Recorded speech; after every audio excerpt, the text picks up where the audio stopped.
The graphics of candlestick charts provide much more information than just merely what the markets are indicating. For example, the Dow is hitting record new highs, but it's doing it very indecisively.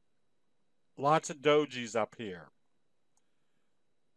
At the same time, after the big left-right combo reversal signal in the NASDAQ last week, you can see every time they open higher, they immediately start trading off, creating sell signals.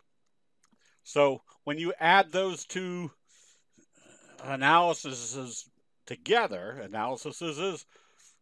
you can see they're not buying the NASDAQ and the Dow is moving up steadily, telling you there's probably a consolidation stage going on in the NASDAQ and the S&P 500, somewhat along the same nature as this before the next up move.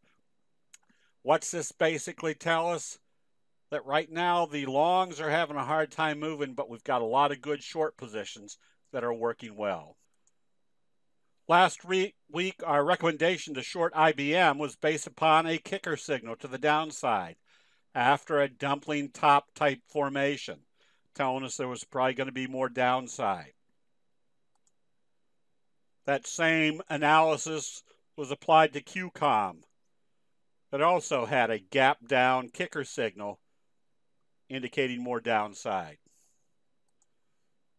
Our current short position on Under Armour was on the same basis. Notice how we're drifting lower and then had a kicker signal to the downside telling us whatever this was caused by, in this case earnings, was that they were trying to get out of this one in a great hurry, and after it's come out of this type of pattern, tells you there's probably going to be more downside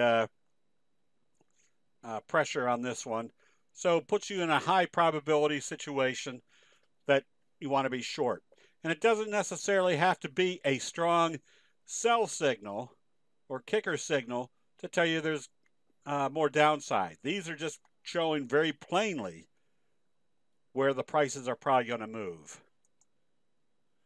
Anytime we see a major sell signal or a dumpling top setting up, we know in this area you can start shorting and you can stay short until you see a buy signal and a close above the T-line. And they're selling this off for a reason. In this case, apparently their second quarter earnings weren't very good because after hours it's trading down in this range. So if you had bought puts or shorted this stock, again, the candlestick charts put you in the right positions at the right time. That'll be it. We'll see you in the chat rooms.